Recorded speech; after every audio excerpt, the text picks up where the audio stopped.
Nice to see you. Yes, sounds good. We can start off with a short moment's meditation, and you're welcome to keep your eyes open or close them. Take a couple of deep breaths.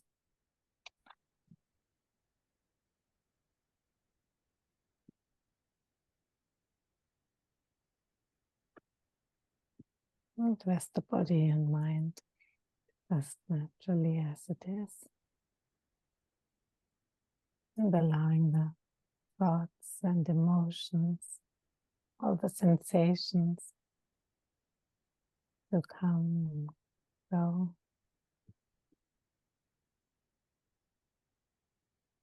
And recognize open intelligence. We can stop thinking for a moment. And what remains? Clarity, natural presence, the power to know, open intelligence. And obviously we cannot stop thinking all the time and can allow all our thoughts and the thinking to continue. And recognize that open intelligence, awareness, what's looking, is present, inseparable from all these thoughts, from all the feelings and sensations that arise.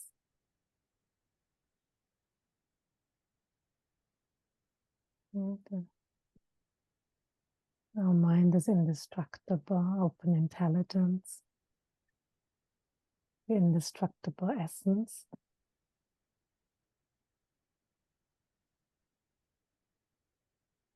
Like a crystal ball, we imagine a crystal ball with all its reflections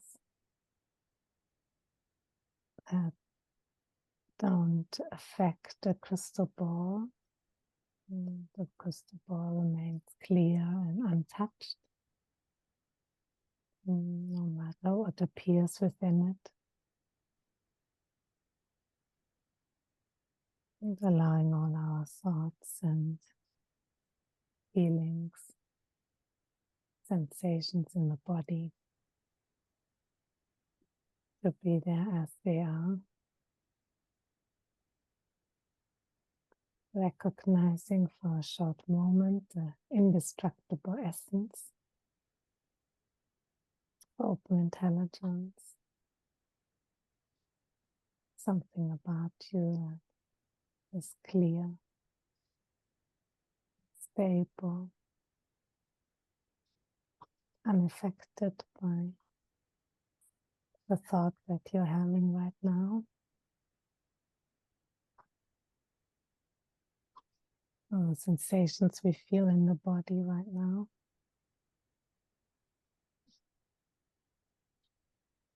These short moments of open intelligence, we repeat here again and again. Just in an uncontrived and natural way. Without needing to have a good sensation or a good feeling, even a good thought.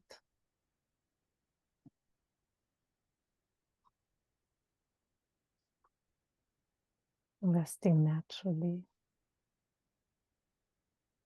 just in our basic state, natural state of open intelligence.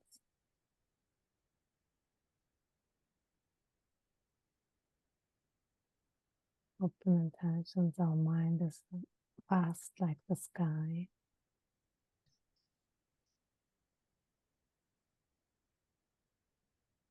And imagining a bird flying in the sky, you see that its flight path leaves no trace. It's with all the thoughts and emotions. They appear, dissolve, leaving no trace.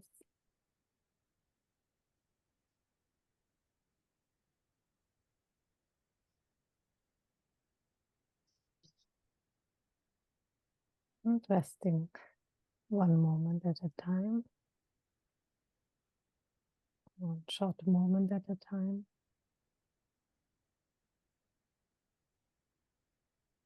And you can take another couple of deep breaths in and out again. And come back here to the meeting.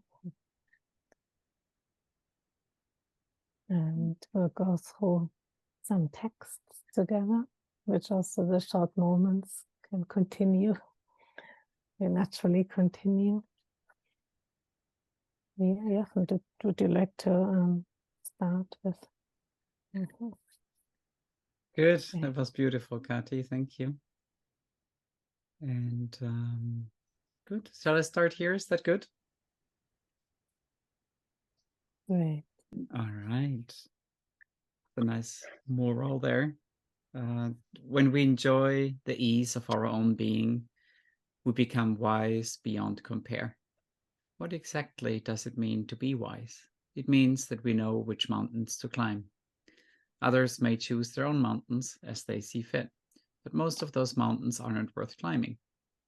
If we are committed to resting as open intelligence, a very powerful source of wisdom will open up within us, and we will have a completely balanced view that will guide us in taking only the wisest actions. Tremendous energy will spontaneously arise that will bring forth greater levels of wisdom and knowledge, which are devoted to activities that are of service to all. Yeah, I love that. I often reflect actually on like both that motivation to be of service to all that I think is so like intrinsic and at the heart of all of us as humans, and also on how without the power of open intelligence, it really was never clear to me how exactly to focus that wish to benefit all, like how to make even simple decisions in day-to-day life without being distracted essentially by my own thoughts and emotions, like how to have a conversation with somebody when it feels a little conflictual, for example, like is this a mountain I want to climb right now? Is this a good thing or not a good thing? And I just typically not being able to answer that question, like how do I decide that?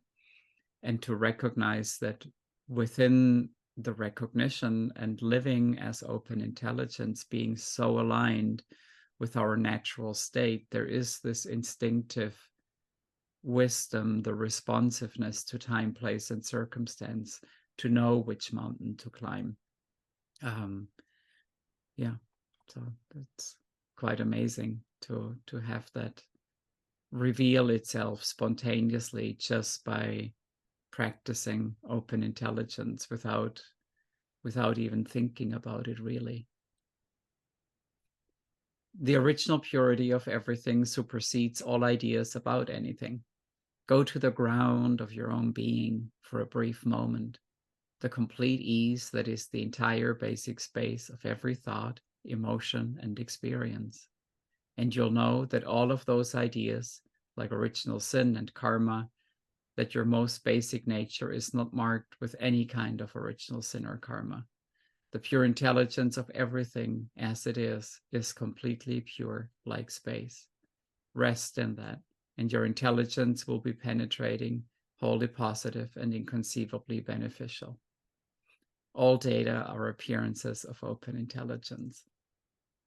Yeah, we had this question a couple meetups ago to speak a little bit about karma, and it's not a word that we're using a lot here in the teachings, because it's typically, especially for people in the West, it's such a like a loaded term. whereas in the Eastern, like, I guess, philosophy or perspective, it's a much more, I don't know if neutral is the right word, but it's not a threat. Whereas when I came across the word, it basically meant the same as sin. That's having grown up in a Christian like society and framework. I basically made the concept to be the same as sin, but ultimately all it means is cause and effect. And it's not like in short moments we're not emphasizing it, because if you use the analogy of the mirror, then karma doesn't really describe the mirror. It describes the relationship between the different appearances in the mirror. So we can still have insight into these cause and effect relationships, in a very simple human way, if we choose to say indulge and always emphasize certain negative emotions, like say anger, and then whenever we get angry, we really go for it. We go into all the stories and act it out in relationships. It's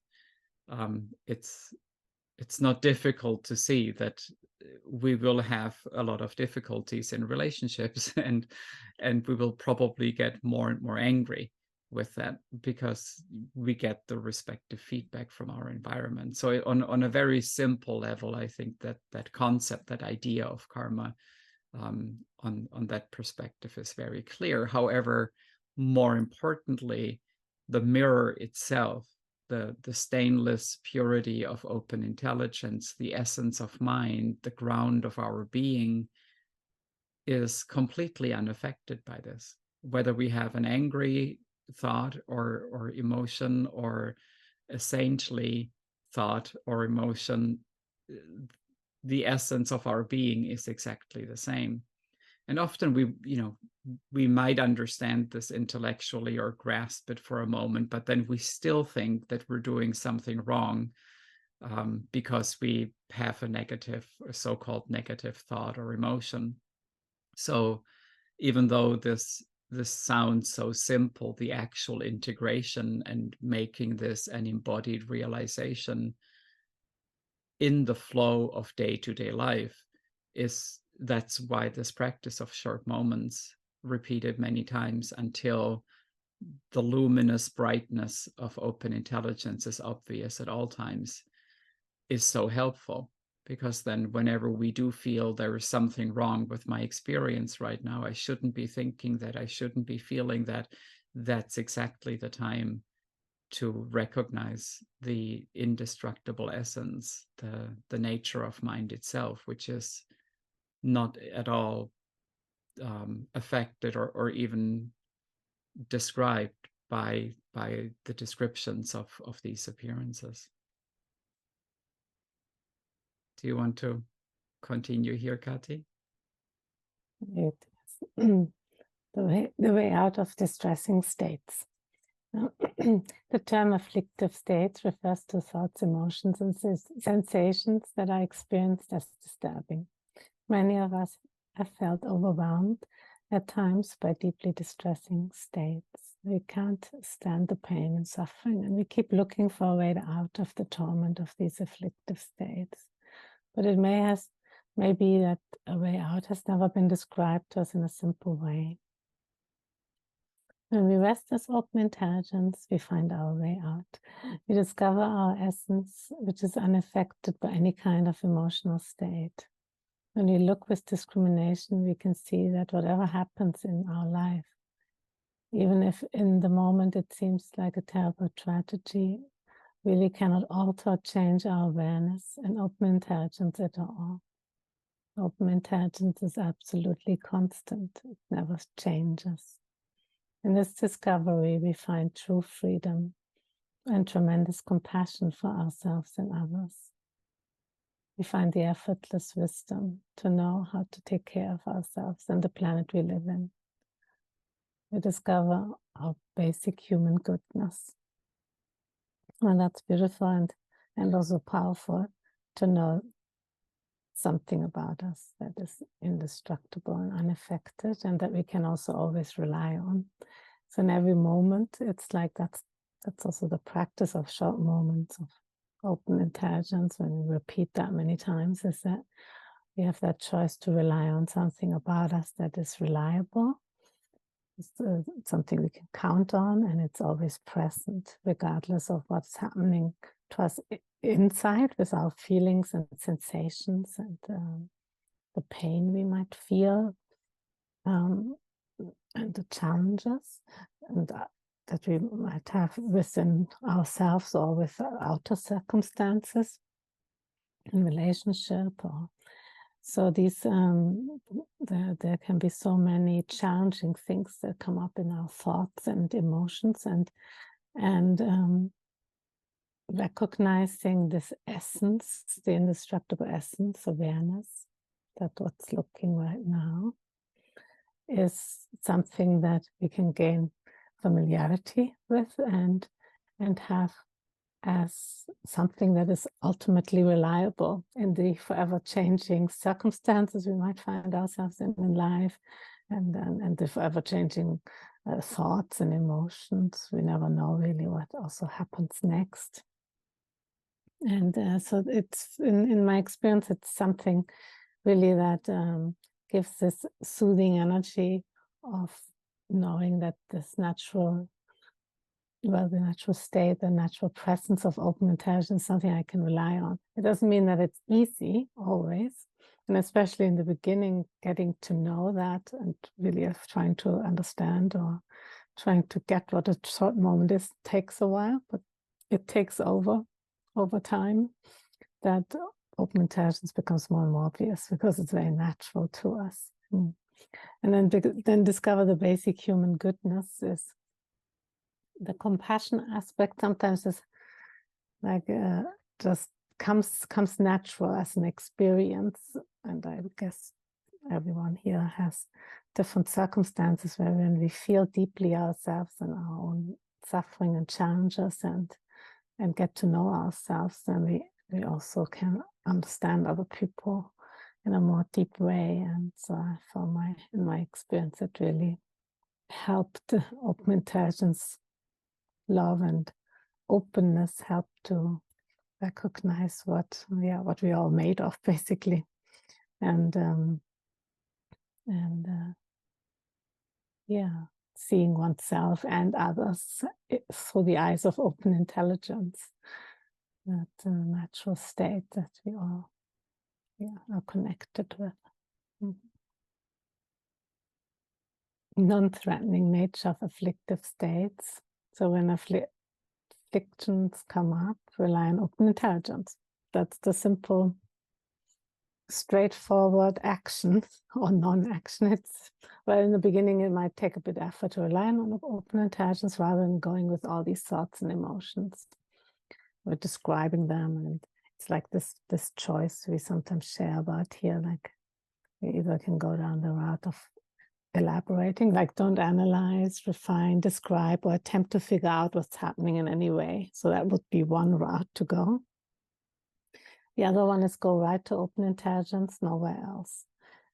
As we rely more and more on open intelligence, we begin to see the lack of separation between happiness and suffering.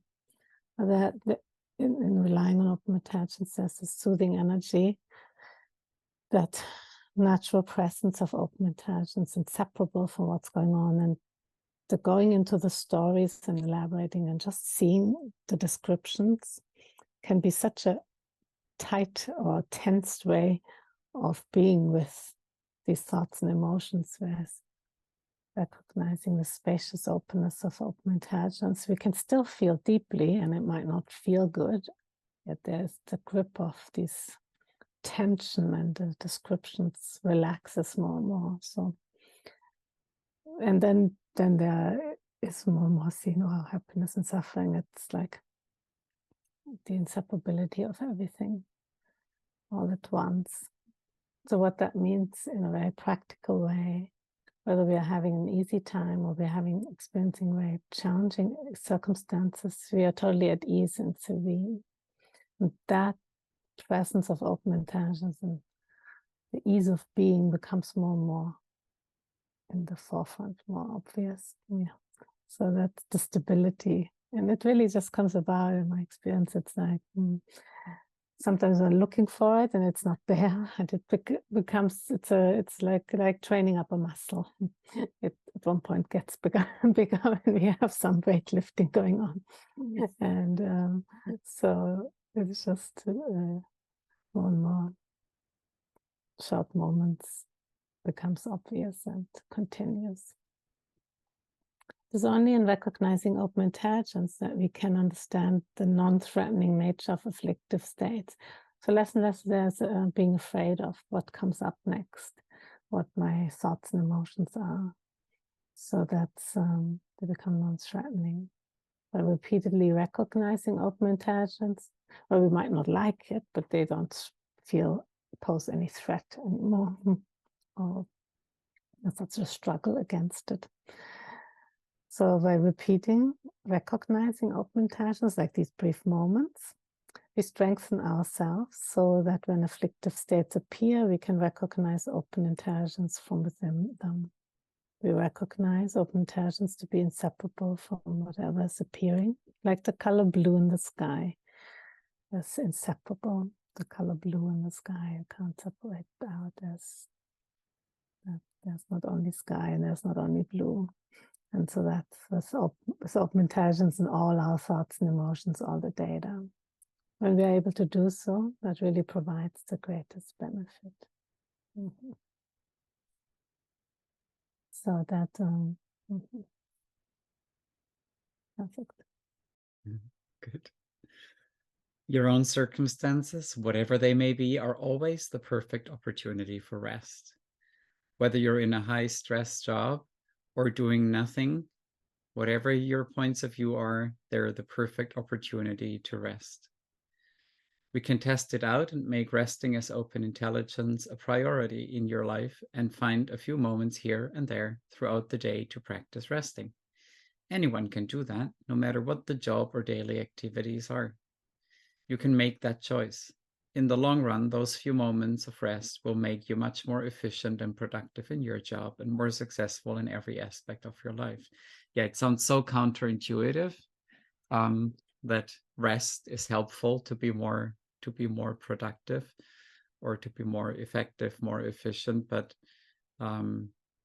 it's definitely been my experience that like this has become so automatic now. But I remember that on busy days, how it's just like one more email and then I'll be able to relax.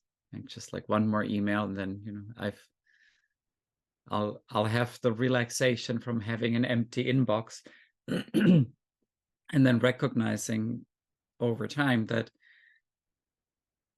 I will have an empty inbox, but I can already relax now. And then see that answering this last email is much more easeful from that place. So I don't need to wait until I'm done to really relax. And it's so strange that we feel we need like to deserve, to be worthy through some sort of accomplishment, that we're then allowing ourselves to really relax, when actually we could just be relaxed all the time. We could be at ease all the time and do all the doing from that space. So it isn't really about never doing anything again. It's more recognizing that accomplishment does not require tension. It doesn't require the absence of relaxation in order to accomplish. Even if your day is filled with stressful activities, remember that your entire life is a free-flowing appearance of open intelligence. That fundamental condition is always present and always aware of whatever stressful activities are occurring. Wide open spaciousness is the true nature of mind, of your mind, and it is never anything other than that. It is powerful to know that about yourself and to not collapse into mundane ideas about who you are. Just as data arise, they flow on by, rest naturally. So nothing need be done about them. We don't have to postpone the joyous ease of our own being. We can tap into that and allow the next moment to unfold exactly as it is. And it is powerful, as it says here, the free-flowing appearance of open intelligence that is our life. So we don't need to rest in order to create the perfect flow of open intelligence. The perfect flow is already happening. We're just so distracted by looking at it from this habitual perspective that we're not recognizing it. So each moment of rest is really the recognition of what's always already the case. It isn't about gaining more open intelligence. We are already at 100%, and nothing can take that away from us. Nothing needs to happen for us to receive that. It's already the case, just like every cell of our body is already fully geared up with all of our DNA to do whatever it needs to be doing. And in the same way, all of life is essentially that flow of nature's intelligence. And with each moment of recognition, our conviction, our assurance grows stronger and stronger that is not just a nice philosophy, but we can experientially tap into that. Do you want to take this one, Kati?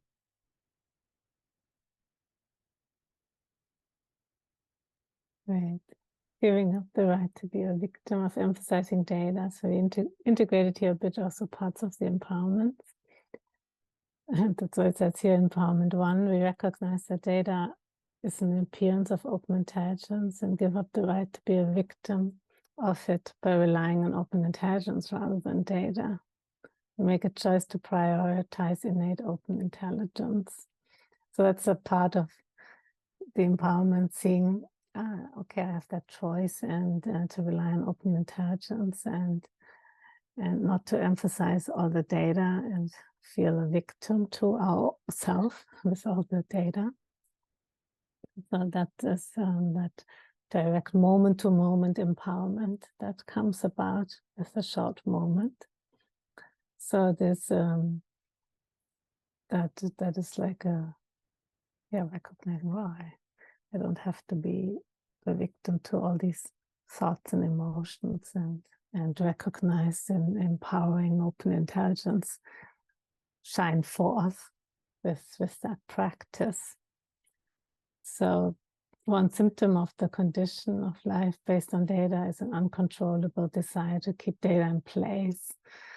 Yeah, so that we might all know in one way or another that we want to keep the good data in place or certain circumstances, and have really afraid that other circumstances come up or that certain thoughts come up. So that kind of tension of trying to control everything, and that short moment gives us access to that ease of being and seeing, well, we have actually complete mastery over all data, meaning that we can feel empowering open intelligence, the soothing energy of letting data be as it is. And then all action is included. So it doesn't mean we have to be passive to life or let everything happen. It simply means there's a letting go of the constant struggle to try to control our data. So, and here's this also, as long as the attempt is made to keep data in place, the desire will increase. So there's that kind of tension we can feel when we read that. So the only way to change the emphasis on data is to rely on open intelligence, and for that we are entirely responsible. So we see that kind of choice we have, that kind of empowerment of taking that choice. Yeah, and here's the 12 empowerments are an effective method for achieving this, so that choice of. So the 12 empowerments, the emphasis on data is replaced with the ease of relying on open intelligence, the ease of being, and we begin to live more fulfilling and satisfying life. Find a powerful intelligence that is only available to us in open intelligence. So we hear the words also powerful and ease of being, because these kinds of aspects that just come naturally about in everyday life. In every circumstance, it just becomes more obvious. Yeah, so it might be nice, maybe even it fits here to see if, because we have also Michelle and Niketa here from the 12 empowerments, might want to share about how this how this in life is relying on the four mainstays. That was our last perfect. Yeah. Let's see.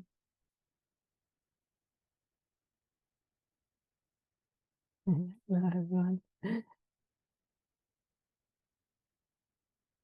We can also see if there are some questions as well, but maybe Michelle and Niketa, if one of you want, or both. Hello, there's Kathy and Jochen, and hello everyone. It's so beautiful to be here on the call. Thank you so much for the wonderful slide. Yes, when I did the 12 empowerments, I had a very strong desire to just know myself inherently as I truly am, and to really be able to not need to describe my really inherent nature, to not be dependent on describing through data, because they're so fleeting and it's so subjective. And I really wanted to know in the root who I am. And I also really love that we have such a thorough look at our own belief systems and the data streams, that we get to list them very clearly and look at what has really been main points of my belief. And it was just such a complete opening of, it was just both really big laughters and really a lot of tears as well, both the combinations, because I felt like, wow, have I really believed this about myself? And it was both, it felt like a joke almost, but also complete tears, because I felt so much compassion for myself as well. And then that complete relief of knowing that, wow, everything that I've put up on these lists and everything that I've taken myself to be, it's data, and their essence is open intelligence, as we've seen here in these slides, and here Kathi and Jochen described, really coming to the point of what the underlying essence is of every single data stream.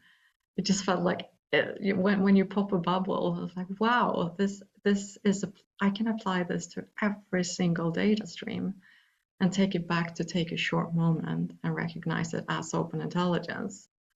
And it just felt like the grandest present to kind of start a new life with a completely new openness, clear eyes, and just really an adventure also to, wow, I will be able to apply this in any circumstance, even if it's something really difficult in life. And when things flow smoothly, I can take a short moment and I can return to these tools that the empowerments provide so skillfully. And yeah, what a complete adventure. And as you also said, Kathi, just that ease of being. Oh, it felt like such a load just dropping, of not needing to manage my data streams anymore, and truly come to terms with what I can rely on in every single instant, and that is a single thing to rely on. I don't need to use a lot of different methods, but just come back to relying on open intelligence. And again, just having such a brilliant support system within this teaching as well, with so much, just access to support in every circumstance of daily life. And that was completely key for me as well, that this is applicable in my everyday life, because this is where I want the results, and I see the results in every moment. So yeah, I think I'll stop there. Thank you, Niketa, for sharing. It's great to hear. Yes, I can see if there are maybe any questions along the way here. You're welcome to, or maybe anything that anybody else would like to share, of course.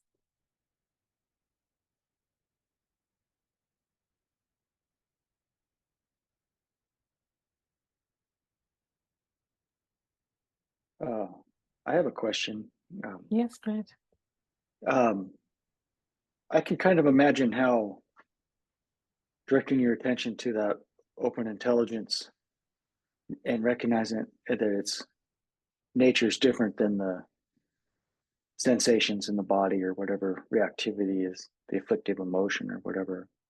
Like they can simultaneously be there at the same time. But I kind of feel like I'm back, right now, I'm actually feeling a lot of anxiety because I signed up for this month-long retreat and they said yes. And so I was supposed to go tomorrow. And I drove like 300 miles in the middle of, away from my home, and it's going to start snowing. My tires aren't that great. And I got to buy a bunch of clothes. And it's just like, part of me just wants to run home because I pretty much just left because I was running away from situations I couldn't manage. My mom and business, and she's, even her back is screwed up, but I lost my position. And so it's like I really don't know what to do. It's like, but I can see this anxiety is like would drive my behavior. It's like I gotta move my body just no matter what. Which probably I'm gonna do that real soon here, even though I'll keep listening. But so my question is like, well, how do you make it, like you were saying, how do you make a decision? Like if that emotion's there and you don't really know what it's trying to tell you, and even if you should listen to it. But yeah, so it just seems like. Well, bless your heart, first of all. Thank you for sharing with us. I think most of us probably can relate, but it's good to hear from others that we're not the only one who is experiencing things like this. And I can definitely relate to everything you were sharing. And that's a bit what we spoke about in that first slide, that wisdom to know when to act and how to act. It isn't really like that. Knowing for me isn't something that like I really couldn't figure that one out, like making lists of, that's typically like what I learned in psychology is like one of the tools is make a list of all the pros, all the cons, and then you'll know what to do. This never was really my experience. I felt doubt before the decision, doubt during the decision, and doubt after the decision. And in contrast, that knowing quality from open intelligence feels just instinctively clear, which is very different than arriving at something through thinking about it for me.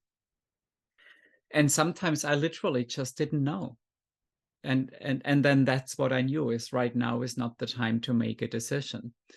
And I've had questions like about business where I had a business plan for a project and I had it in my drawer. Every month I would open it and I still wouldn't know, is this something I should be focusing on? And then I just kept it in there, and I would trust increasingly that I'll know when that time comes to actually focus on it. And of course, do simple things in the meantime, not like waiting for a month doing nothing, but just moving through life in a way that felt, these are things I do know, that I can do, that I feel clear about. And also what you, just to also maybe clarify that if our body is flooded with stress hormones and anxiety like hormones, resting doesn't mean that we need to then sit down and rest with all that stuff circulating wildly in our body. We can go for a run or do 50 push-ups or do a headstand if you're a yogi, or do all kinds of things However, rest in short moments while you're doing that, and recognize that the essence of your being isn't actually changing from this like stressful surface level waves to the very calm. The ocean is exactly the same. So this is the power of the practices. We don't need to stop living life in a simple human way and supporting our animal body to live in a stressful environment with skillful ways. But it's more the integration of that recognition, where over time this ease of being becomes more obvious. And specifically in relation to main triggers for me, one of them was money.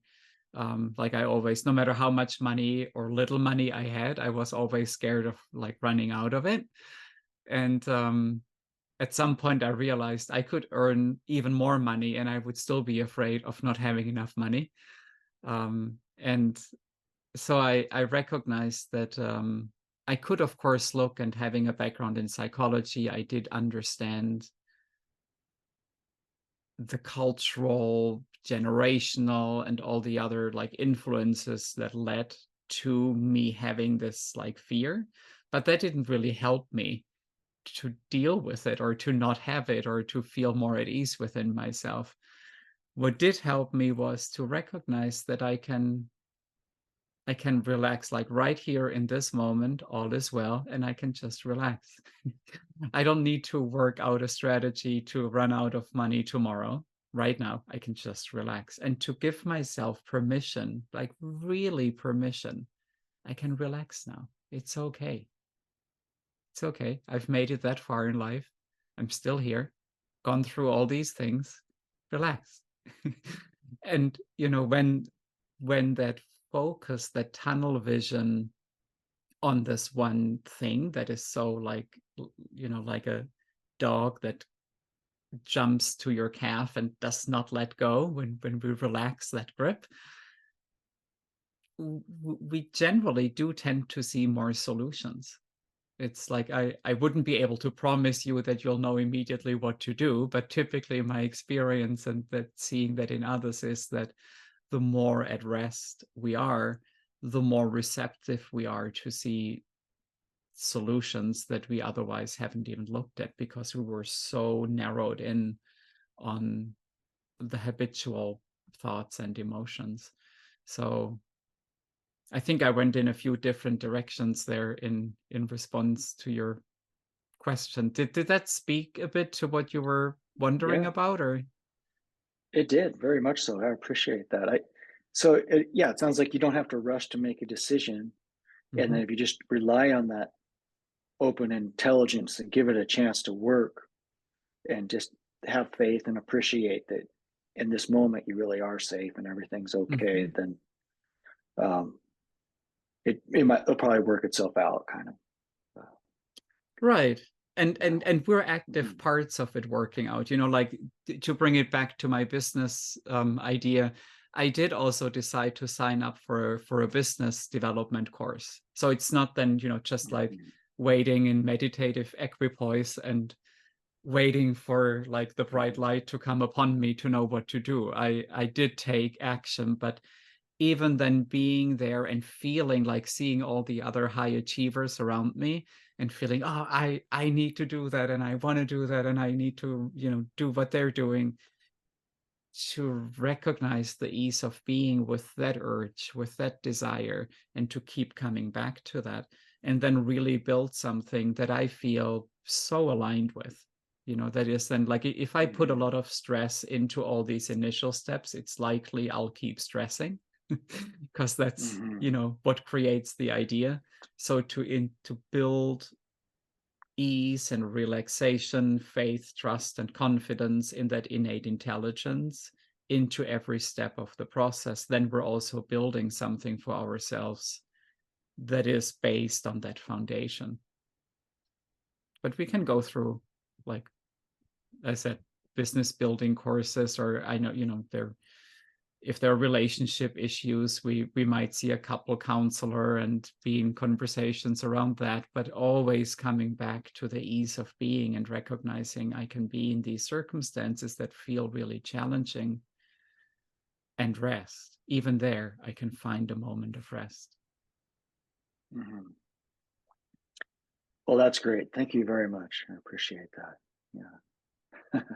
You're welcome. Have a great retreat. And also any kind of retreat you can use as a good opportunity for taking many short moments. It's a good opportunity to deepen realization, deepen open intelligence. I mean, we can do that in our daily life, but if we're anyway in a retreat, it can be right there. Mhm. Great. Good. Well, it was good to see everyone. So Mhm. nice. Thank you all for joining in. Good to see you.